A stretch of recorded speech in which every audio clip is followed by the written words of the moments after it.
Am I even in the right one right now? What just happened? Son of a bitch. Who's on right now? Am I in the right? Did I just go to the right chat or not? I mean, the right live. I just see if I just screwed up again. Hold on. What's up, everybody, or whoever's out there right now? You know what I did? I did it again, I think. God damn it, man. Addiction and recovery, live. Okay, so what am I at? Hold on, live. For watching. Let's see. Oh, I am in the right one. Okay. Thank you, David Cameron, and I appreciate it. I appreciate the buck. I appreciate any dollars you send me. You guys, what's up, Joey? So, what keeps happening? I just realized, you know how, besides me being late, and I was late because I couldn't go live. I just realized what I've been doing. If you guys have heard me, Marta's doing the tough love thing where she's making me learn by myself. Uh, so she's actually not home right now. But anyway, I just realized. So, for example, when you go on YouTube when you do a live, it says like waiting in. I forgot what it did. Edit or go live or whatever, or go in studio, and I was pushing the wrong one instead of pushing go live. So if I said something up like 2 hours ago, and I come back, I wasn't pushing go live. No, I'm sorry. So if I'm setting something up 2 hours earlier and I know that I'm not going to go live right now, I push something and then it goes somewhere else, and that's where I'm fucking up. I don't even know how to explain it. Anyway, what's up? How you doing? I'm glad to see you guys here. I know it's what 6 o'clock. It's usually not the time I go on, but oh well. I actually doing this NA and AA meeting stuff. By the way, I'm choosing my home group as AA rather than NA, and I believe even though I have cross addictions, I guess you would say that's where I fit or feel the most comfortable is in the NA group. I mean the AA group. Although tonight I am going to an NA meeting, and I don't know. It's a choice. And a lot of people, some people don't believe in AA and NA at all. I just ran into a girl at Dollar General earlier. Excuse me while I eat this. It's Rice Krispie treat. Now that's rude, but I have to eat it before Marta comes home because I'm getting fatter by the hour. She's getting upset. Okay, I ran into a girl an hour ago, and the guy in line with me. I won't eat no more. It's rude. The guy in line with me noticed that this girl, that her wallet was sticking out the back of her purse. This is a guy who's been a thief all his life, and I just went and picked him up from the Harbor House, which is the rehabilitation center that I was in. Actually, I picked him up because he just got kicked out for fighting, but doesn't mean he's not upset, not trying to stay sober. Anyway, he tells he tells the lady like, "Hey, ma'am, you got to zip up your purse or something like that because your credit cards are falling out." She said, "Thank you." And I made some kind of comment. I said, "A long time ago, not long ago, you would have got that, Timmy." And he said something to the effect that that's what recovery can do for you. And I said, "Yeah, it works if you work it." And the lady turned around and she goes, "I've been clean 18 months," and like she named the day. I'm like, really? It was crazy. And we told her like, I just got out of the Harbor House, and Timmy was telling her his story. And I asked her, I said, what group, what meetings? And she said, they're not for me. She said she didn't like them. And she said, but she's been staying clean. And then she said she's on the marijuana maintenance program. Now, for those of you that may not know, marijuana maintenance, that means that you smoke pot but don't do any other drug. And I have a lot of friends. One of my closer friends, was closest friend, whatever you want to say. When I got out of prison, he fully believes in that. Smokes pot all day, and was kind of like saying that I need to go to my probation or parole officer, probation supervisor release at the time, and I need to like really push for medical marijuana. He didn't realize that in the feds it doesn't matter, and if you have a medical marijuana card, they take it from you. But I didn't want to. That's like that wasn't even part of my agenda. Hello, what's up? I'm doing a live right now, Mike. I'll call you back right when I'm done. Okay, bro? Okay, bye. Yeah, but I want to talk tonight. Okay. So anyway, what was I saying? So, uh, yeah, so it's not for me. Uh, and I'll say why.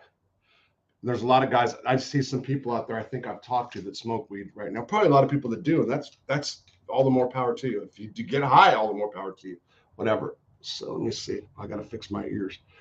Um, so let me tell you a real side story about that. So you see my hat? The way I just did that. I usually keep it like that a lot, right? Too high off my head. Marta can't stand that, right? So she was saying I need to put it over my ears, and I was arguing that you don't wear hats like that. And I did not learn until I went to the Harvard House, to the recovery, when everybody's wearing these hats and they all have their ears tucked in. And I didn't know that was like actually the way you're supposed to wear them. Been out of California too long, right? I guess. So anyway, let me go back. So I learned in recovery one thing, that the simplicity, or when you break down addiction at its simplicity, it's just about changing the way that you feel. I know that sounds stupid, just to have learned that, being on alcohol or drugs my entire life. But when you look at it from that scope, that addiction at its simplicity is trying to change the way that you feel, then marijuana maintenance wouldn't work, and it doesn't work for me. And I have not been a big pot smoker in a long, long time, marijuana, and I did not until the last few weeks before I went into rehab. And that oil, the dabs, or whatever they fucking call it. Holy shit, that's worse. No, it's not worse. It's as bad as coming off some kind of opiate. Fucking crazy, man. That stuff gets you totally paralyzed. But anyway, let's me read some. Rob Hayes, a little late. Dave, thanks a lot, and thanks for the donation. Greg Paris, damn, you and your bloody razor are going to toe tonight. And bloody razor are going toe tonight. Oh, you mean blood on the razor wire? Or are you talking about the razor on my head? Russell will be late to his own funeral. Gino, I'm not going to have a funeral. I don't want a funeral, period. And I mean that. Gino, you are good. Mr. Russell, how you doing? The Real Blamsky. What's up, The Real Blamsky? Leon Swan, we hear you good. Thank you, Leon. Leon, you are actually on a list, whatever that means.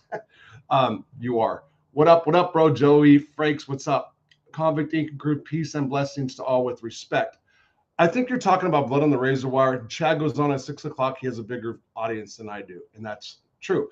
He's more consistent with prison stories. He's been more consistent, and he stays in that genre. I'm all over the place, and I'm going to continue being prison. You'll see more prison videos, you guys. Made one last night, did not get monetized. Was going to post it anyway, and I'm redoing it. I redid it. I didn't like it. So one of the deals is I got to get more professional, right? And I've been saying that for like 2 years now, whatever. And I was going to post it anyway before I went to one of these meetings last night. My wife won. And anyway, forget all that. Prison genre, true crime, criminal justice reform, and addiction and recovery. Let me read this, and then I'm going to get into something I was going to say. Convict, looking forward to hearing this video or live, Steve. Thank you. Steve, thank you. Rick Slick, Rob, my man, what up? Montauk, Rob, what's up? And I had something. Montauk, I want to see something real quick. I want to see if you're the same person. I think. Hold on, Montauk. There's a reason why I say that. Where's my? By the way, you guys, if you guys hear my throat or my chest right now, Robert's high. I don't know if I've got some kind of COVID. I was exposed a minute ago, but I've been like all morning. This is the first time since I've been home that I slept until like 10:30, and I really did not want to get up today. And I had a bunch of phlegm in me earlier, like real bad, and I still do. And then I got up and moved around. I felt better. Marcus of the day. Okay, let me see something real quick. Where is my? I want to see if you're the same. No, you're not. There's a guy from prison that I did time with. No. Okay. I was trying to see, Montauk, if you're somebody else that I knew.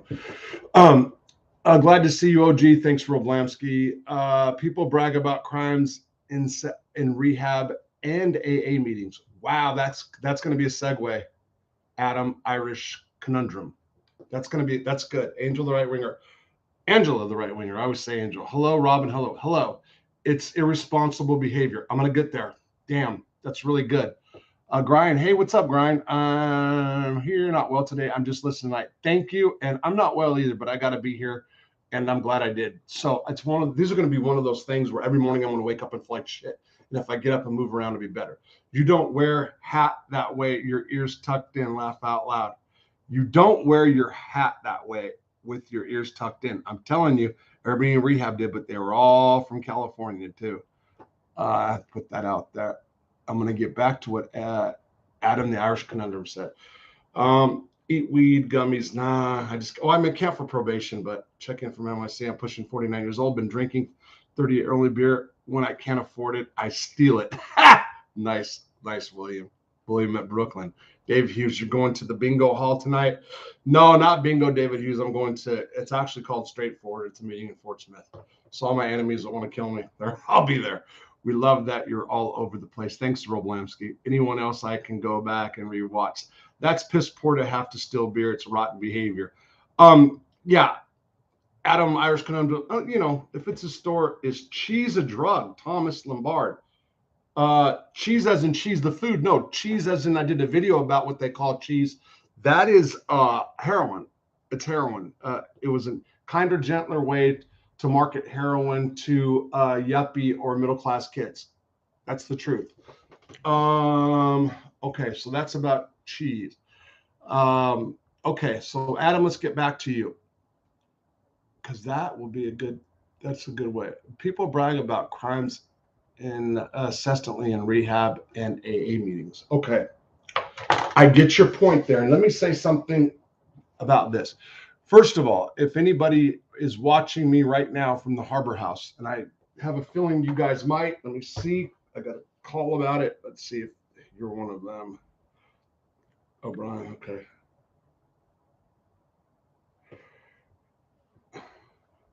Okay, hold on. Create new contact. Okay. Just done. All right. So they will be watching in a second if they're not. Let me see. Sorry. I want to say this to them. I had a conversation with some counselors about this, by the way, about what I'm about to say. People brag about crimes. You say, Justin, what the fuck did I just do with you, bro? Justin, okay. Here we go. Can't audio them. Boom. Damn, this is terrible. This is actually very, very unprofessional, right? Hey, Justin, this is Robert. I got your phone number from Brian. Tell the dudes at the Harbor House I'm doing a live right now. If you're over there, let them know, because they want me to let them know when I do my next live. And I'm going to talk about a few of them in just a second. Take care. I started at 6 o'clock. I'll be on until probably 7 or 7:30. Then I'm going to Straightforward. Later, bro. That's not it. Straightforward. Okay. All right. So, crimes. Talking about crimes and rehab. Okay. A couple things when it comes to rehab. This is what I believe. Okay.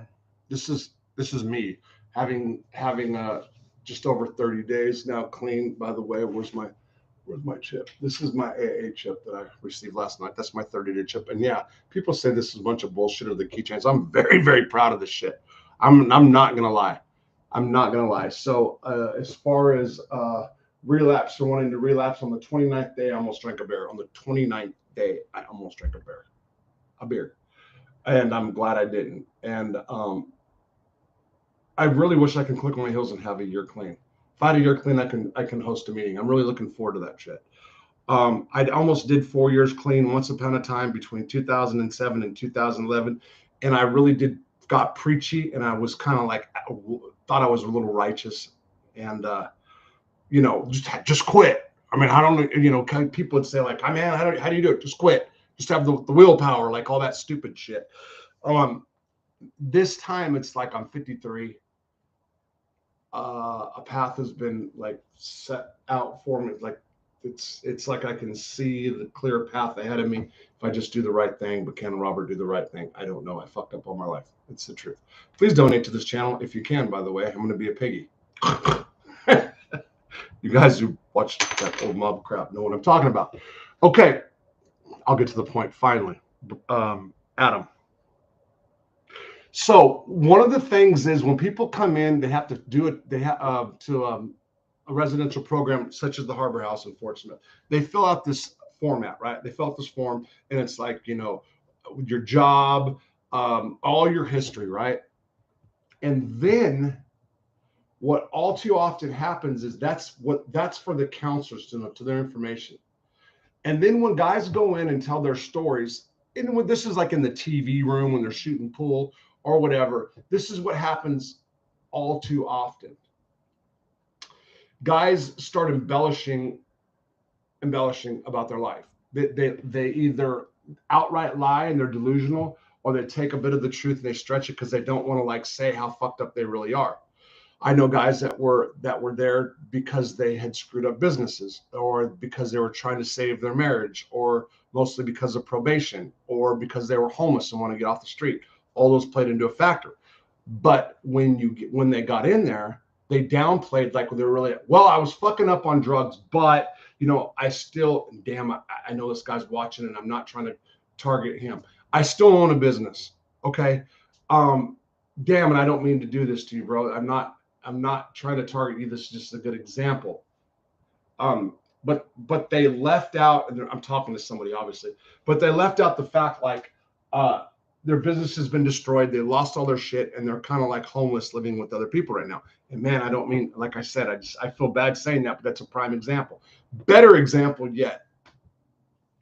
Of course, I don't have that book. Oh, fuck. Why don't I do this? Why do I do this every time? Because I'm a fucking flake, right? My point is this. This is what I'm trying to get at. I believe that it should be a requirement of when people go in to places of residential programs that they have to tell the truth. They first have to sign all their info, you know, to the counselors or to the orientation. They have to let them know exactly who they are, what business, where do they work, their employment history, their marital status, whatever. They have to fill it all out. I think they should be required to have to say that to group. Why? Because I knew a guy, and I'm going to put his name out. His name was Keith. And I would read my journal of what I was writing about Keith because he sat next to me. Keith was, it was his 8th time in the same rehab facility, 8 times since 2018. 8th time, 18 or 17 or 18. And during group, what he would do is, he was always one of the first ones to raise his hand or to just spit out the answer. So if a counselor's, you know, talking about values, and he's like, okay, what are the values? Keith knew them because he'd been there so much, and he would regurgitate the answer. He wasn't talking from the heart. He was saying what they wanted to hear, or what he knew was true based on the material, or of the material, based on how many times he'd been there. But it rang hollow. He was not participating in the program. He was giving the appearance that he was, when in reality, he was on drugs the whole time. We now know that, so I can say that, because I wouldn't even snitch on somebody. If I knew he was on drugs, I wouldn't bust him out if he completed the program. Now, he left. He jumped over the fence, literally. And it was so obvious that he was full of shit. He created, and this gets to my point, which I'm taking a long time getting to. This guy in his mind created this fantasy, this delusion of where he was from and who he was.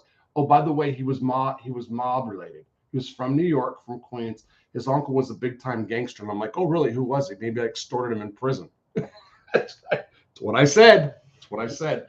And he was just, oh, he was pissed. He didn't know anything about me in YouTube and the mob genre. And he still was of the mindset. He'd never heard of Benny Giarratano tape. Okay, let's put it that way.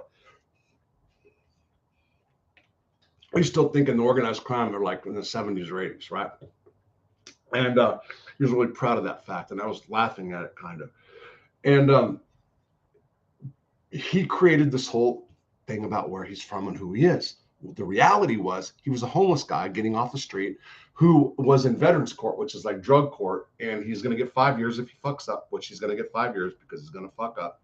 He's my age, or 50. I'm 53. He's 51, and every time he spoke about like, I have to get, I have 2 houses that my ex-wife's I own this. He didn't own shit. He's a homeless person, and that's not a bad thing. That doesn't mean anything. But when you're telling the group that, and you're actually starting to believe that, how can that help your treatment? This goes to what Adam's saying. People are talking about crime and all that stuff in AA and A meetings, or rehab and AA is what he said. So that's Adam. That's in prison too. So I'm used to people telling crime stories, or my penis is bigger than yours. That's basically what it comes out to, right? That, and you know what? That's freaking cool. I don't care, man. And I've said this so many times. People can lie to me all day long. Keep your story consistent. You can have this total make-believe world about who you are, and that's awesome if you can keep the story consistent. Once you fuck up and there's a crack in your armor, you're done. I will just beat you up all day long psychologically and just pick, or I will never talk to you, speak to you, because you're a piece of shit and you lost me. I get offended when people lie to me for a long time and I missed it, and then they see that crack, and then it's like, oh, you've been taking me as a fucking dummy for the whole time. I got like personal about it. It's crazy, and that's a sickness of mine. So I don't mind, Adam, the stories, right? That's part of addiction. Most people have crime-related stories that are caught up in addiction. Most do. And part of the NAA program is for people to keep talking about it so that people can hear that and not go back and do it, because it's like, oh my God, you know the deal. You guys, I mean, it's AA and NA, it's been out a long time. And people, like I said, people are either for it or against it. And people either despise it or like, how can those fucking people do it? And I get that. And then, I see people that have been there since the 90s, and they're now addicted to AA and NA. And they're like, they seem a little wacko to me. But then you think, well, what's worse? Being strung out on going to a social group, because that's what it's at. That's what it is. A social group, and talking about your drug issues, or actually doing this drugs yourself, which is more insane, right? The people that keep going to those meetings and that seem kind of nutty for going 30 years later, and they're like just totally into it, and they go to all these AA conventions that I always thought are AA and NA, and I always thought were so crazy. Well, they're so crazy that they're living productive lives. Who's crazier, the person that goes to an AA or NA meeting, or the person that does methadone and Suboxone or is on marijuana maintenance 24/7 or the whole time? And I know I'm going to touch a lot. I just got a lot of feelings right there, a lot of them, right? It works if you work it. I'm not here to try to preach and bring people to AA, and I'm not trying to sell the message. For me, I need it right now, and it feels good going. That's just me going back, because I jump around a lot, going back, and man, I've got like a little sweat going right now, a little bit. I can feel my chest rattling some more right now. I'm getting sick. Tomorrow's going to be worse than I was today. But getting back, I see guys that go in there again, and I know another guy I can think of off the top of my head, and he had this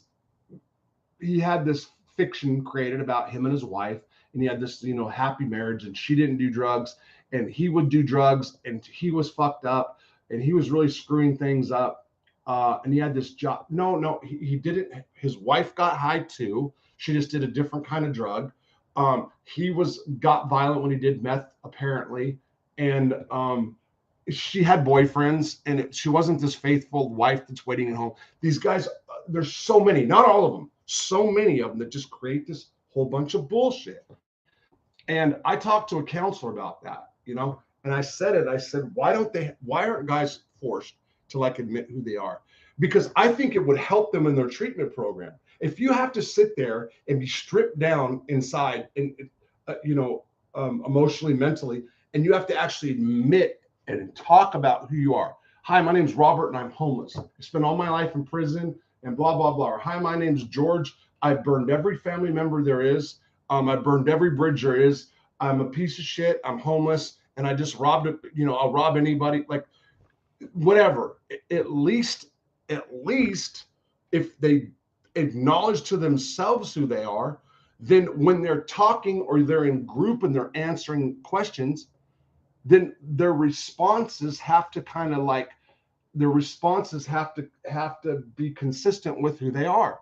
Because a lot of time these guys come in and they're responding in group and they're asked to respond, and they're responding of they stick with this delusion or illusion, whatever.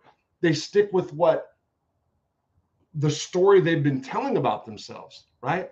So if I said that I'm Robert J. Rosso and I own a mansion and a yacht, and they're asking me to like, okay, Robert, they're asking me questions. When I'm talking about this person I've created named Robert J. Rosso, who owns a mansion and a yacht. So I'm like, well, when I was on my boat, and it broke down and I'd had too much drink, I couldn't, like, I had a whole crew of people that were looking forward to me getting back to the island. Like, I'm saying stupid shit that's a lie to impress others. Or a lot of times they're saying it because they start believing it, And I saw this time and time again in rehab. The war stories and the prison stories and the crime stories, man, I'm almost so used to that now just because of my whole life. And I don't mind them one bit. Like I said, I like when people keep them consistent, and I can't tell. I like it when they don't lie, preferably, but I really hope they just keep it consistent, Okay, so another thing. So I've mentioned before that I was at the Harbor House in Fort Smith. Really good people there, and I've said it in a different one, but I'm going to say it again. I got to give a shout out to 3 counselors. That's Colt, Donald, and Vinny. Those 3 guys helped me out time and time again with personal issues inside the group, outside of the group. Donald damn near had me going to church. damn near had me getting baptized and finding Christ again. And I'm saying, he knows I'm joking right now. Very spiritual guy. But what he believed or his belief system mattered not to me. It's the message that he gave and the stuff that I learned from him, that I learned about myself. He was off base a little bit about me sometimes. And then Colt was another one from Oklahoma. And he calls me Mr. Right. Colt, and I'm always right, pretty much. He stopped arguing with me because he would just say, Robert, you're right. Because I would argue, like, if I had an issue and I'm like, but I did, and he's like, okay, you're right, and then I would like get mad, like, you're just fucking, you're just playing me, but you're right, and that was, yeah. So he made me realize that maybe my ego gets too big sometimes, or being right isn't always a good thing, right? Even though I'm right most of the time, and I was almost always right every time me and Colt had a discussion.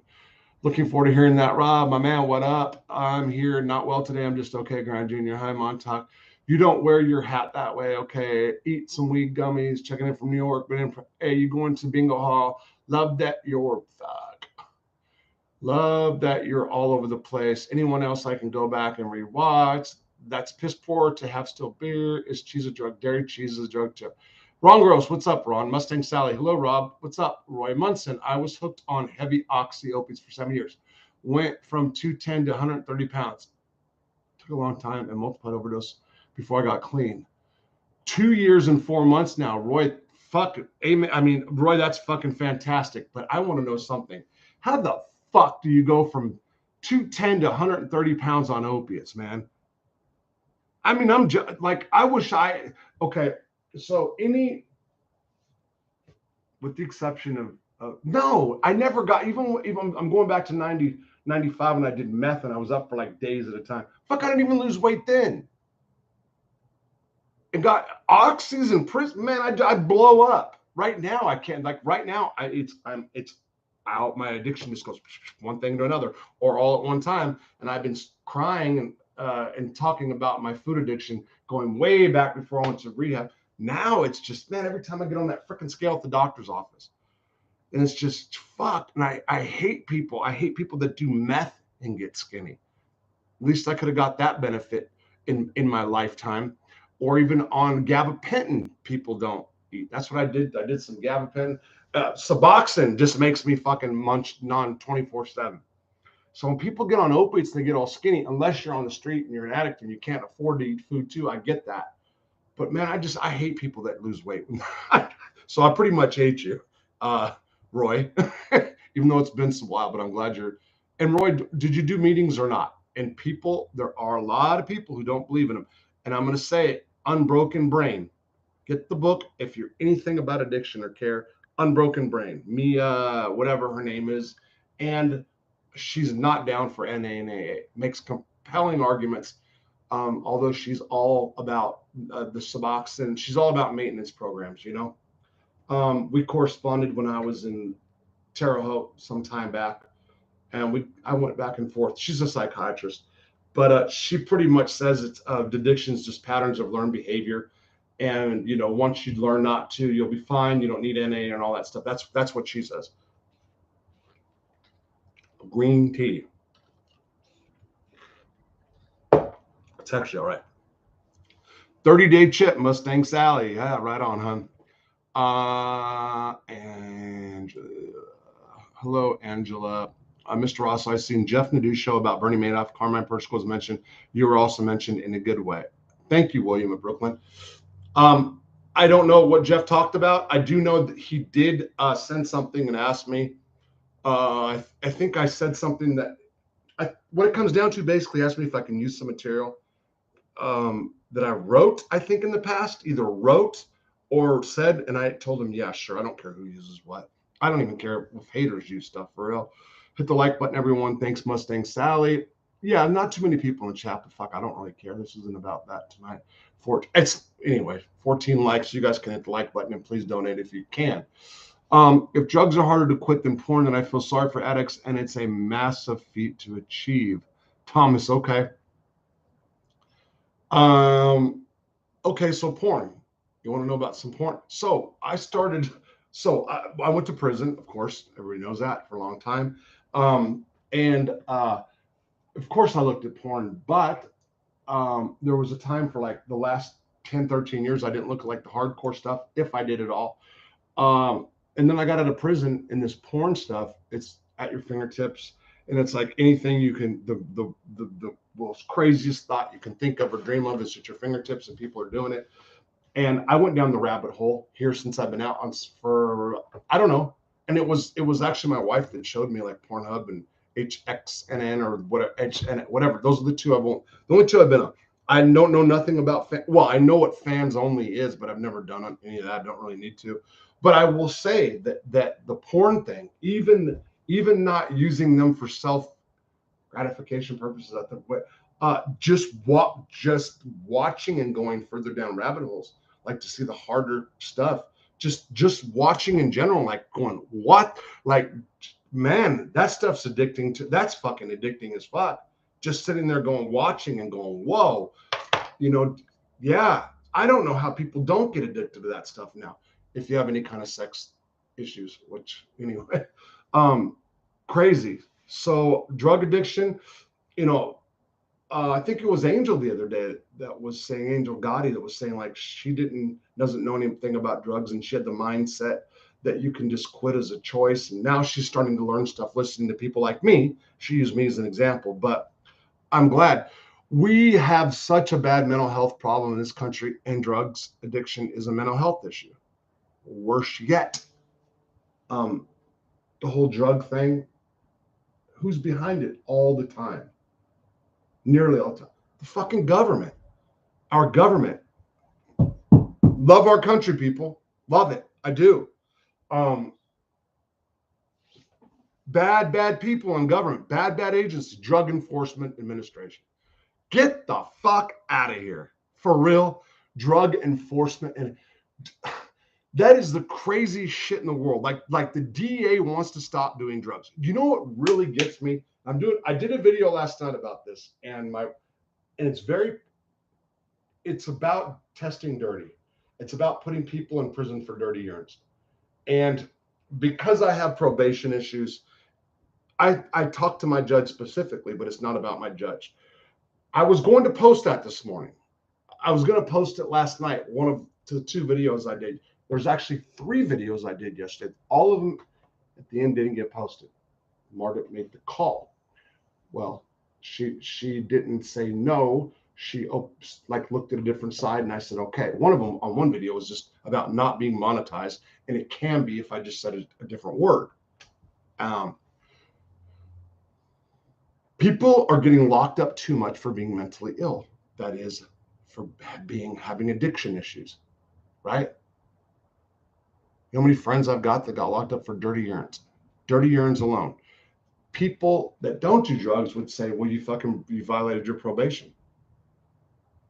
The rehab I just went to and others went to tell me that my drug addiction is a part of my mental illness. If you are locking somebody up because they continuously use drugs, because they use drugs and they continuously pop dirty, you're locking somebody up. It's because of mental illness, period, full stop. A judge or a prosecutor would say, no, we're locking you up because you violated the terms and conditions of your supervised release or your probation or your parole. True. But the reason you're locking people up for that reason is because they got dirty, because they have a mental illness. So we're locking up people for mental illness. Where do most people nowadays, under the opioid epidemic that we have right now, pandemic, where did it all come from? It came from pharmaceutical companies. How did the pharmaceutical companies, how are they allowed to addict so many of it, to get so many of us addicted? How? The FDA. Why? Because people that were in Congress went to work for the pharmaceutical companies. The FDA turned a blind eye. Food and Drug Administration, right? Just like the DEA turns a blind eye. Look at the crack cocaine epidemic or the cocaine epidemic out of the 80s. How did that all happen? The DEA.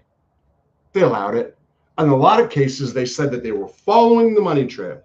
Okay. So they would allow cartels from Colombia. They would allow the drugs to come through. I knew people in prison that the DA worked with to actually, Jimenez is his last name. I'm trying to think of his first name. Poor bastard. He had it going on. Was working with the United States government. They were letting him just bring tons of cocaine right to Los Angeles. And all of a sudden, one day they bust him. He's like, what the fuck? I'm on Team USA. You guys are doing this. They turned their backs on him, right? Allowing the drugs to come in. So then they were allowing the drugs to be sold and distributed, waiting for the money to come back in, following the money back to Colombia, and they bust it once it got to Colombia. How many people, how many mothers, how many daughters turned into crack whores because of that? How many fathers were imprisoned because of the DA? They're following the money trail to cut the heads off the cartels. How did that work out for them? You can say they took down the Medellin cartel. You can say they took down the Cali cartel. Great. How's that working out? Cocaine did slow down, but what did they do? They filled it up with other drugs. They allowed other drugs to take over. Then you got the Sacklers or whatever, the pharmaceutical scumbags. But yet, it's not that people have pitchforks and are screaming for the Sacklers or the pharmaceuticals to go down. Pharmaceutical companies that killed so many people to go down. They scream for the fucking guy on the corner that's selling the dope. Send him to prison. Oh my God, he killed my son. He killed my daughter. My daughter's strung out. My daughter's addicted. Oh my God, my daughter overdosed. She overdosed because somebody gave her drugs. No. That's not how it worked. She overdosed because our government or the pharmaceutical companies allowed the drugs to come in because the DEA didn't do their fucking job. Not because Joe Blow on the corner or Jamal, if you want to go for race, or Jamal sold crack. How many daughters got strung out and had to turn tricks for crack? Who did that? Jamal? With the gold chain around his neck? Is that who did that? No, it was the DEA who did that. And people don't realize that. And people don't want to acknowledge that. Still, they clamor for the let's incarcerate them. Right now, we've got the fentanyl epidemic, right? Terrible. And it's terrible that the cartels are fucking putting so much fentanyl in so many different drugs. Cocaine, meth. You can't even get high on good drugs anymore. It's all got fentanyl in it, right? How fucked up is that? You're being poisoned if you wanted to do a line of cocaine to get high. And I'm not saying that that's cool. I'm just making a point, right? So now they've got in this area, they have conferences with judges and prosecutors. Oh, we got to cut the head off the snake. That's what they said about me, by the way. Meth production. We're taking out the largest methamphetamine supplier in the Western District of Arkansas is what the Honorable, I'm not going to say his name right now because he's on the bench, is what the U.S. Attorney in the Western District of Arkansas, the U.S. Attorney in Arkansas said. We just cut the head off a snake. And to cut the methamphetamine production, it's going to go down. Shit, I came home 24 years later, and there isn't an area in this goddamn state that's not saturated with methamphetamine. 60-year-old people starting to do meth in their 60s. Cut the head off a snake. They really did a good job there, huh? And the whole opiate thing happened, opioid thing happened when I was in prison. But yet still, the average Joe that does not know, that's a good rhyme. The average Joe that's not in the know, that doesn't know, or that has somebody, a kid or a grandson or a niece or a nephew or a friend's kid that died of fentanyl or opioids, who do they want to go after? The fucking street dealer, right? Let's go after the street dealer. Let's go after the guy who's selling the drugs on the corner. Let's go after the supplier. The supplier is a government. So I just went off on a criminal justice reform issue there. But the point is look at this sick shit. It's all disgusting. Meanwhile, let's get back to the whole addiction issue. And how do we deal with that? It would be nice if the same government who is hell-bent on locking people up for economic purposes, because that's all about, if they would get involved and try to help people with addiction issues. It would be awesome. During the Trump administration, they talked about it. They talked the good talk, but it's too big. It's like criminal justice reform. When I try to get my head wrapped around it, it's so fucking big. Where do you start? Where do you start? We did have a bunch of insane asylums back in the day, but then that, like anything else, it got twisted and families locking up people they didn't like. Why? I'd be locked up. My family would have locked my fucking ass up just because they wanted some property here a while ago. So I'm not for that either. Britney Spears, she lost her fucking mind. Look what her dad did, man. So we got to have a different system than that as well. But there's so many people that are struggling with addiction nowadays. And it's not like, what is the royal family before poor Harry chopped their heads off? Before that little scumbag fucker, Harry and Meghan. Anyway, they were trying to bring the mental health issue to the forefront, and that wasn't just about addiction, but addiction certainly falls in that arena. Where do you go with it? Nobody likes to talk about it, and when we do talk about addiction, it's always blame the dealer, blame the drug dealer. And again, like I said, in this area, they're having seminars with judges and probation officers and drug enforcement. Let's go bust everyone with fentanyl and give them life sentences. And if somebody overdoses that sold somebody fentanyl, let's give them life because that works. Let's give them death because that works. But wait, our prison systems are flooded with drugs. There's an epidemic. Fucking moronic bullshit, man. It's all moronic bullshit. Anyway. Meanwhile, we sit on here and we have mob tube fights. If drugs are harder to quit than porn, Convict Inc., American Made. What's up, buddy? Nick M. I have been to rehab 3 times, and every time I witness constant degenerate behavior. Adam. So, I see where you're at, and I respect it, and I'm glad that you're here doing this. What is your solution? And no drug rehab? Or do we have more set of rules for rehab? Tell me give me something to work with, Adam, on that line. I got banned from my local NA meeting after my second meeting. Did the rest alone in fitness music and looking for it. I wouldn't wish addiction on anyone. Roy, that is awesome. I don't know why you got banned exactly. Oh, you know what? Let me say this. I will say this about NA. Boy, it gets clannish up in there. A lot of politics involved I didn't realize too. And like I said, there is that your penis is, I'm not going to say that, your penis is bigger than my penis. My stories were, oh, you shot heroin, I shot hair on the neck. Oh, you shot hair on the neck, I used to shoot it in my main vein, you know what I'm saying? Or I stole more than you, or you did 1 gram a day, I put 2 grams a day. There is all that. That is true. That is absolutely true. However, even if that's true, if people are still going and not using, I don't know, what's worse? Listening to war stories or being on the street getting high? Maybe listening to the war stories isn't so bad. Those groups are really about people in dire need of a social life, and a lot of times I do think maybe I'm one of them. I don't know. I don't know. I know that I'm very comfortable in Well, hell, I'm going to an NA meeting tonight, and it is one of those groups sometimes. I have seen that same stuff you guys are talking about, Adam and Roy, at this meeting, but I can't wait to go, you know? And I don't think I haven't jumped in and done that. Maybe I will in a couple of years, you know? I don't know. I hope not. But I do know no matter what, they're still, they're seemingly sober even if they're not. And let's say they're slipping up and using and lying about their sobriety date. Yeah, that's fucked up, but they're lying to themselves and they're still going and they look clean.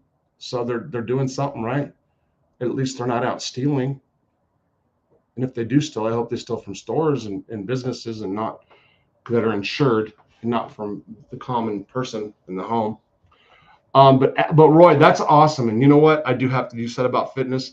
Boy, I started doing some push-ups and working out, just burpees right before I came here, so I can break my muscles and so I can get ready. You know what I've done since I've been home? Eat. I suffer from either addiction. When the next live with Benny, free Benny. Benny Giratano was supposed to be live with me this morning at 8:30 my time. We had it set up. Oh, I've got 2 Benny tapes I've got to put together. I've already got 2 that I have to put down. So he called. He did. I was laying on the couch sick. I heard the phone ringing. I could not get up. And it was just like I said, once I get up and I start moving around, I feel better. But I mean, if you guys can hear it right now, I can see it. You know, I can feel it. You know, I'm sick probably, and I have a feeling tomorrow morning is going to be worse. And I got probation groups. I got like a bunch of shit in the morning too. Good for you, Roy. That's tough. Nick M, but it works for some people. Yeah, it's a tough road, but don't underestimate how erratic and strange you can become in the hindsight without the substance abuse. It takes a long time for your brain to rewire. So keep good people. Hey, Roy, you know, that's they teach you that in recovery. People have this misconception that your life's going to get better just because you go to rehab. The only thing that's going to really happen truly is you're not going to use. Otherwise, you have to start feeling all the pain of real life. You have to deal with life on life's terms, and that can be hard. Big Earn is a sexual, what? Laugh out loud, big sexual tyrannosaurus. Still running his single mother's foundation too. Well, I'm lost, guys, but it's okay. I did a week in county, and the behavior in rehab was worse. Okay, Adam, I get you. Okay, I can see what you're saying. You're saying the behavior. But what you're actually saying also is there was a bunch of addictions in the county jail, addicts in the county jail, and there's a bunch of addicts in the rehabs, and you're saying that their addiction is worse. You know why do you understand why their attitude is worse in rehab? Because they can't get put in check like in the jail. Like, for example, there's people that come in off the streets and they would go to the bathroom in the toilet and they would crap all over the toilet and not flush. They would have the runs and there'd just be spray, brown spray all over the toilets. They wouldn't flush. In prison, they get their heads chopped off or beat up or put in check. In rehab, they don't. They can get away with it. In rehab, they can act like little bitches and cry. Prison, they can't do it. That's the difference. And you're right about that. And I'll tell you what, there was some times that I did revert back to prison ways, and I had to stop myself. I told my PO before I went, I said, one of the things, you guys are locking me up. I did not want to go because I felt like they're incarcerating me. And there was a time about 2 weeks after I was in that I started saying, oh, this is fucked up. I'm just getting that real prison mindset back. And it's a lot to do with what Adam said. That's what you're talking about, Adam. Guys in there and you're just going, man, you never get away with this shit if you're in the joint. That's what I would say. But then I'd say, hey, well, we're not in the joint. You know, we're not in prison. I'm not in prison anymore. So anyway, Jason Strong, I don't know what you're left about. Yeah, but NA is full of creeps trying to prey on Delaney. Okay, blank. So Delaney. So if you're saying that NA is full of people trying to score, like as in sex, you're right. So a lot of people go to NA to get laid. And so what you got a bunch of girls that come in that come from places like the Girls Center. And so what happens? They're broken, right? They just been through the ringer. So they're like, you know, that's like stalker shit, really. That's like preying on the weak when you really look at it, right? And okay, so the guys from the sober houses, one of goes, try to go to NA meetings where it's co-ed to go hit on them. And I can even see that more than I can see. Like I had somebody from AA tell me, listen, there's people that go in AA and they go to NA just to get laid. And I'm like, I had to stop and think about that. And I didn't think about it at the time, but really it's people that can't score, that have a hard time with girls, that are going for the most vulnerable, right? It's like they're still going for the dope whores, but they're not dangling the dope.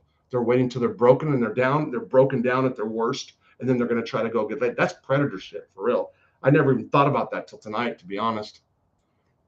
How about the 13th steppers? What's a 13th stepper?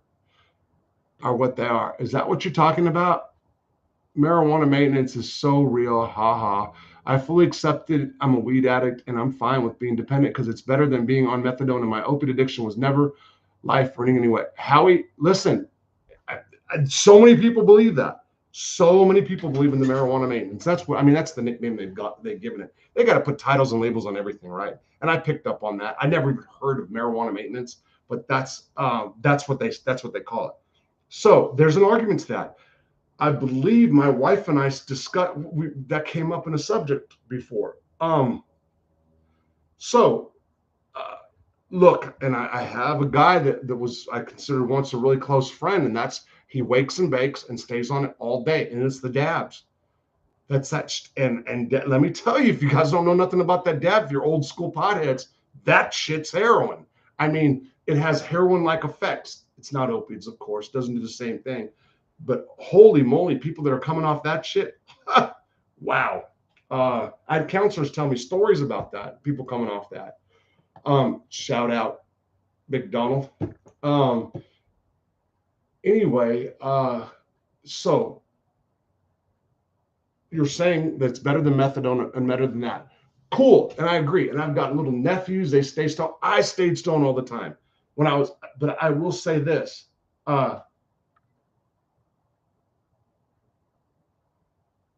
Life's a lot brighter without anything. And it could be a lot more hurtful too, I guess, right? So if you're trying to drown, I don't know you, and I'm not trying to like psychoanalyze you. And maybe if I could wake and bake and just do it all day, maybe and live in that peaceful realm, I guess. But I remember being burned out a lot. So when you're smoking weed all the time, you're kind of waiting. Your life still does revolve around the usage, right? You have to wait, and then the food tastes better or worse. Then you get tired, you get groggy, and you have to go back and forth. So I don't know. But if it keeps people from committing crime, that's the most important. And it keeps people from harming others, that's second. Or that fits. Then I guess if it works for you, then it works, right? Then it works. I'm not here to criticize people who fucking smoke pot. Definitely not that. Agreed. Exactly. I've never over open. I'm born and raised Jason Storman. Love that MA2 program. Rob, Jay, what's up, Jaw? I had it out with a YouTuber who was on Suboxone for 10 years and claimed sobriety. I had it out with a YouTuber who was on Suboxone for 10 years and claimed sobriety. That is not okay. So I got a guy who is a sub of mine. It's been a while. I forgot his name. He's in my contact somewhere. He contacted me and said, "Look, Rob, I've been on for 14 years. I've been on Suboxone. I don't get high off of it. I do it, and I can live a functioning life. I've raised kids. I've done this and that. And who am I to argue with the guy that says that? Having been to rehab now and listening and talking to more counselors, I've confirmed what I believe is that it's still some kind of a cop-out. I believe that. And I know people are just going to bap, bap, bap, bap, bap. That's my belief. That doesn't mean my beliefs are right. It's my personal beliefs. I believe in a lot of things that probably aren't right. You know what I mean? So that's my personal belief. Doesn't make me right. It makes them my personal beliefs. And not to mention, you're helping Big Pharma. So, I mean, I can agree more with natural raised weed than I can helping Big Pharma fuck people up, because that's all Big Pharma does. One drug out of all those drugs actually help people, actually cure something. Go look in your manual, pill, whatever the hell it's called. I'm trying to think. One drug out of all the drugs they make actually do something. Penicillin. The rest are just they don't cure shit. Look in top shape. You look in top shape in that pic. I'm not sure which one. Howie Mandel. I was already on 125 pounds soaking wet because I'm 5'4" Mexican. I once hooked up on perks after shoulder surgery. I dropped to 120. You lucky motherfucker, Howie Mandel. I don't know how people drop all this weight on drugs. I'm the opposite. You get desensitized quickly. Yes, Thomas. I need to put this bottle down and get in shape. William, that was awesome. I need to put Thomas. Dumbest thing you can do is send a drug addict. Send a drug addict to prison. Thomas Lombard. There'll be a video I'm going to do here. I did it last night. My dear wife talked me into rethinking it, and I will. It's going to be done maybe tonight. I don't know. I got to go to a meeting in a little while. What time is it, people, real quick, by the way? Okay, so I've got 5-10 minutes. It makes no fucking sense. Look, I was never a legalization guy. Legalizing marijuana, yes. I never thought that you should legalize the sales or the distribution of heroin, methamphetamine, and cocaine. I never did. Then I came home from prison. I am not here to advocate for legalization today, so stop. Don't get excited. What is the point anymore? Oklahoma, right? I can throw a rock, hit Oklahoma. 28 grams, an ounce of methamphetamine is a misdemeanor, as long as it's not bagged up. They don't take you to jail. They write you a ticket. Anything under 28 grams, 28 grams or under. And whatever. I don't know how they count for the bag. I don't know. I'm not into that. But the thing is, and in Arkansas, it's 1040 to life for a gram. Moral of the story is you stay in Oklahoma and do meth, I guess, if you're going to do it. I'm sorry, that was bad. But what is the point anymore? Fill up our jails. Well, I know the answer to that. It's obvious. The answer is it's not about punishment. Only they dupe people. They get people who are emotional, people who lost their kids to opiates by a drug dealer, people whose and God forbid, I don't mean this like Mothers Against Drunk Drivers. People get killed by drunk drivers. That's terrible, by the way. I'm not saying it's and those people. And I guess you do need prison in a sense. We do need prison for some. In drunk driving, that was like the wrong. I should never even just please erase that I even talked about that. Drug dealers, like all the drug dealers that I know, federal prison is not full of Tony Montanas. It is not full of Scarface. It's not full of El Chapos. It's full of guys that most of them never seen $10,000 fucking cash in their lives. 20 years, life sentences. And they're in prison selling drugs for little tiny quantities and getting paid a lot more, but in prison. And they're in prison getting high and prison saturated with drugs. And cops turn a blind eye. It's all for economic reasons, people. Prison is nothing for crime and punishment. People are duped into believing that. I remember it was Dads Against Drug Dealers, DADDS, I believe. I think that's how he spelled the website. Don't know if it's still there. His daughter overdosed. She was from Utah. I knew somebody who was involved in actually somebody that I knew of, a person that I knew the person who sold the girl drugs. The story of the girl was a beautiful girl and was this great girl and just barely got involved in drugs, and somebody killed her because they gave her heroin. There's a different story out there, by the way, too. And let's take that drug dealer out. Let's give him a death penalty. Let's give him life because he sold. No. What about how did the drugs get in the country in the first place? How did they get there in the first place? Let's go to the root of the problem. Oh, the DEA allowed them in. And I know there was a DEA agent that just recently got sentenced, real recent. I forgot his name. I have it somewhere. Look what he says. Look what he says about the DEA. Same thing I've been saying. Why would the DEA want to stop drugs? Why the fuck would they want to do it? It's like the greatest job in the world. They play both ends from the middle. They are drug dealers. They're complacent. They kick it with drug dealers. They get all the perks. They get the women. They get the cars. They play with drug dealers. And then when something happens, like a celebrity gets killed or a basketball player gets killed, then they go after and fuck the people that they've been cohorting with, that they're in cahoots with. They need somebody. They need the symbolic. They need the sacrificial lamb. They go take them out. Look at El Chapo. Look at El Chapo. He worked with the governments. He worked, but they needed something, so they went and took him out because things got too hot. Right? We're all just duped. People are stupid. We're all dumb. Bunch of dummies. That's all we are. Just sucker fish, just going for it. And meanwhile, they send addicts to prison. I mean, fucking dumb, man. I got to get going, you guys. And you probably hear me repeating a lot of this just over and over again, because that's what, I mean, I guess I'm just going to keep beating a dead horse until something gives. I don't know. Who knows? I'm from St. Louis, working kind of close to your spot in Arkansas. Step a step St. Louis, step a step. Okay. Yeah. So Fort Smith area for sure. Howie Mandel, early Cold War from the 50s to the 70s. I mean, okay, speak it, Rob. There it is. Rob, just say no. Trying. It's easy to say yes. How about I dare you to say yes? Fuck that I dare you to say no shit. I dare you guys to say yes. Go get some. And yes, two fat joints to and say yes to big fat joints of prime time marijuana. None of your business. Go ahead, say yes to prime time marijuana and burn out by the halftime of the Super Bowl. That's my take, right? Hey, the screen's great. Let's smoke it. But you just smoke another joint and then you eat a bunch of food. I'm just kidding. I'm not anti-marijuana, you guys. I'm anti-Robert on marijuana right now. Stick to grass. See, I'm getting it. Everybody's all potted up. Calls everywhere. It's easier to get fentanyl in the city or wherever than it is to get marijuana. Fuck. How did it all get here? Okay, so China's creating it. Well, look at what we've done. I don't even want to get into politics.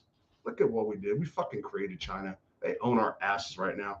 And I'm sorry, even though I do love our country, we're down. We're done. We're never. China's rising, and they're not going to stop. Babe, what did you say about I'm sorry, I didn't mean to put you on the spot. About the Oriental people, they're not subservient. They're what? To their governments? They're very disciplined. They're very submissive. Thank you. They're very disciplined and submissive to their government. And you can go into like the Japanese used to kill themselves and the Americans used to come there because it was like the whole honor thing. They dishonored their families by getting caught and stuff. So with people like that, even though I will say this, the Chinese are kind of getting all pissed off about the COVID shit. You see the rioting going on over there and stuff. Yeah, they'll all be dead once the cameras leave. Everybody that was involved in that. Oh, look at my lip. Everybody that's involved in all that shit, they'll be dead soon. All right, guys. I am a day without smoking pot, brother, is like a day without sunshine. I have like a comeback at him, but I'm not going to keep going back. I like to do little things. One of these days, I'm going to make a video extremely high on weed. Adam, do it. And then watch, you'll get like burned out. Dope man didn't make them buy the dope either. Jason, you're right. And the government supplied it 9 times out of 10. Got to get operated on soon. Worried about getting hooked on pain meds. Gonna eat hashish as a substitute. Boy, oh boy. So, depending on your operation, if you're worried about getting hooked on pain meds, Terry, I got a solution. You can go to Spain, where they give you ibuprofen after you have surgeries. and they don't believe in opiates, right? Pull a tooth. What do you need? You don't need no pain pills for pulling teeth, right, Marta? No, Tylenol. And ibuprofen. And she ain't joking, and she's not kidding. I'm not joking. No people need. No, what? You gonna say something? What are those molars? The Wisdom teeth. Wisdom teeth. Yes, that's when I first. So I got 4 that they were inside my bones, that they didn't grow up, but they were in a bad direction. So they pulled them out. They were going the opposite. They had to drill my bones, okay, my jaws. Yes. Only Tylenol and ibuprofen. And an antibiotic. And how much pain were you in? It was no, because I was in Tylenol and ibuprofen every 4 hours. It didn't hurt? You weren't miserable? No, not at all. Not at all. How old were you? No, I only had 20 or 21 years.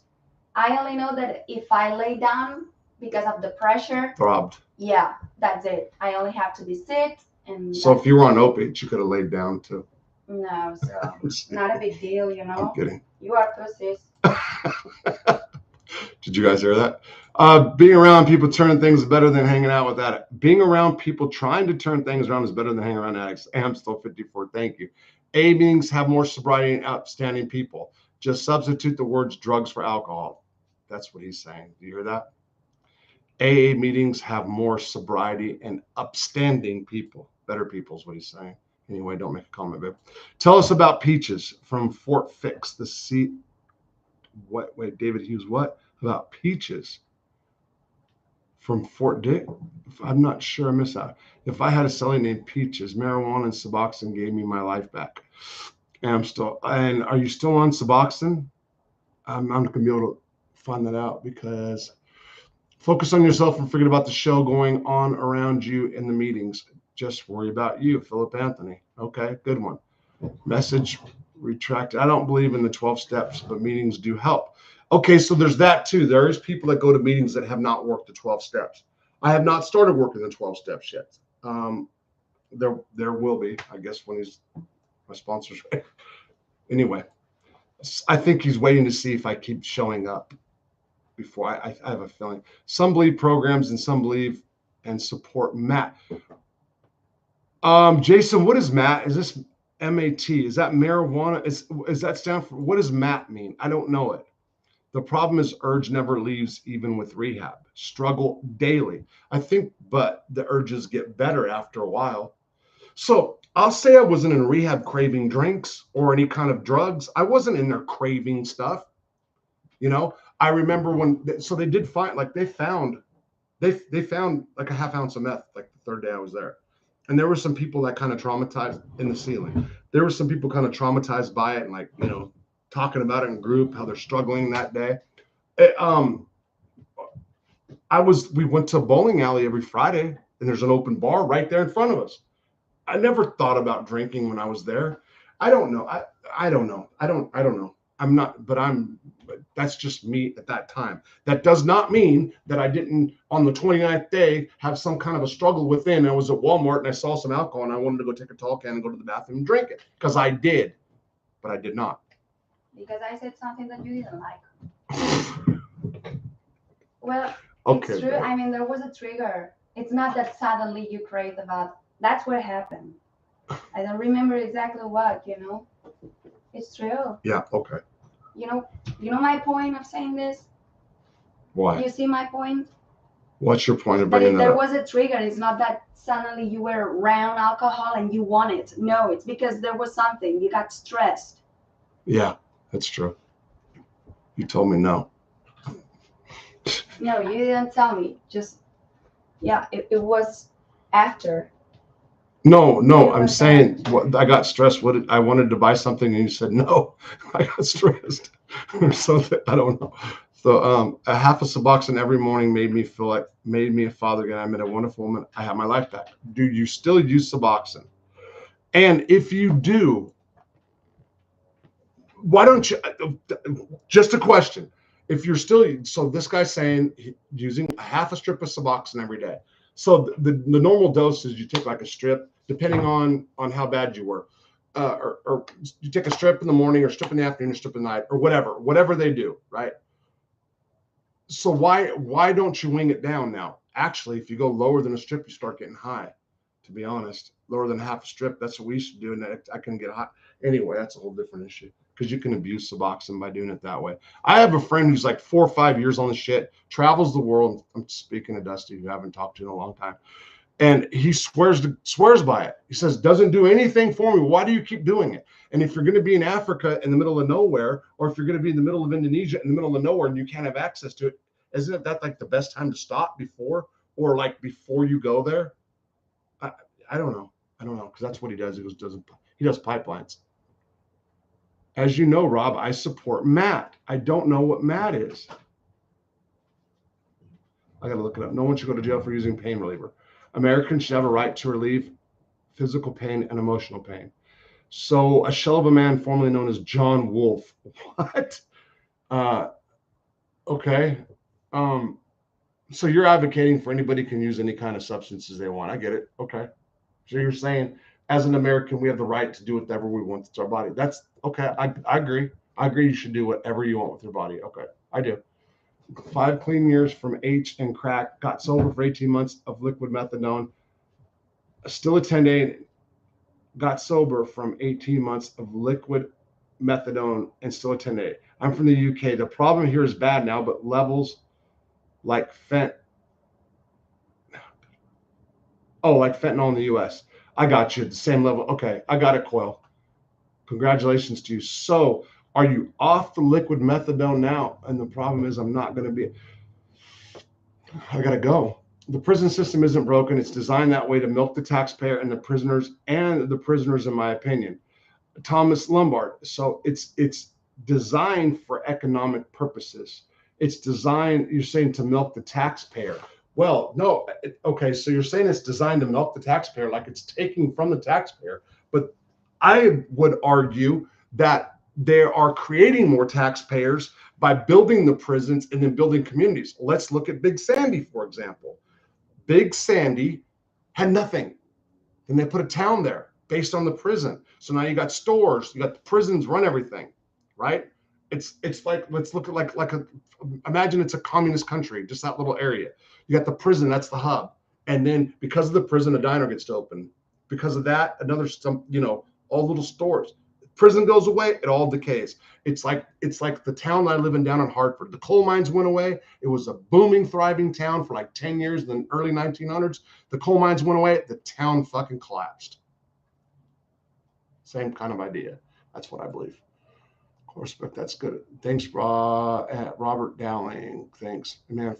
And do what's best for you, Rob. There's no magic bullet that works for all. You will conquer your demons. Thank you, Terry. I tried to say that before, but I think YouTube censor removed my comment. I don't have anybody doing it, by the way. I don't have any wrenches, or I shouldn't have anybody in there. Well, I think I still have one, but I shouldn't have anybody removing anything. In the rehab in Cincinnati, the dealers hang outside the gate because people come. So that's the same way here. That's the same way in every halfway house in every block. There's drug dealers all around where we were. People go to rehab to get Suboxone to sell for dope money. Well, okay. What y'all saw? It's like yes, sir, off everything. Okay, I got you, Coil. I'm a little late. I think Rob is in a different time zone than Eastern time. Yes, I'm in the Central. Prison towns thrive off the prison. Yes. People in Dwight, Illinois were devastated by Dwight Correctional Center closed. Exactly. YouTube will censor certain words without a moderator. I got you. You should do a video on the carnage of drug addiction beyond the attic. Rachel, expand, please. Expand on that, please. You should do a video, and I'll wait for your response. You should do a video on the carnage of drug addiction beyond the attic. I'm waiting for the response. Rachel Costanza. The carnage of drug addiction. You should do the video on the carnage of drug addiction beyond the attic. I think I get it, but I'd like to hear your thoughts. I'd like to hear you expand is what I'm saying. Oh, babe. Like, gotta go. Yeah, no, I'm waiting for one thing. I'm saying my chest. Medical assistant treatment. Medicated assistant treatment. I got you, Jason. Deep, yes. Rachel Costanza. Matt is detox. No. Okay, guys. Rachel said deep, yes. Okay, listen, I do have to go. I got to be at a meeting here, like just a few. Wants to send you a message, John Slinger. Okay, I got to go, you guys. Have a good one. Harbor House people, shout out. Boonville Bobby, the big girl bandit. I know you're working on your issues. I'm here for you anytime. Bye, Mr. Rosso. Thanks for your time. I will discuss with you privately, and I know it will be a banger. Hey, Rachel, please, infoconvictinc@gmail.com. Infoconvictinc@gmail.com. I was contacted by Bobby, the big girl bandit here recently. And if you guys don't know who he is, he's somebody who's currently in the Harbor House and likes to get high on methamphetamine, and he gets lonely. And when he gets lonely, he craves big women. And one of the things, and he said 350, about 350 plus. And one of the things, this is a story that we had, true story. And one of the things is it wasn't necessarily that he liked to have sex with them, but he liked to hold them and cry because he has abandonment issues. I don't mean to laugh. I'm not trying to be insensitive, but it's what do you say? Like, So I suggested that really deep down inside that he just wanted to have a big girl, and he needs to stop chasing little girls around because they break his heart. And he's since agreed. Now I'm glad I can help him. So Bobby, I'm glad you realized that. So anyway, I'm glad you picked AS, and I start drinking that. You guys take care, and I will talk to you later. Thank you for being here.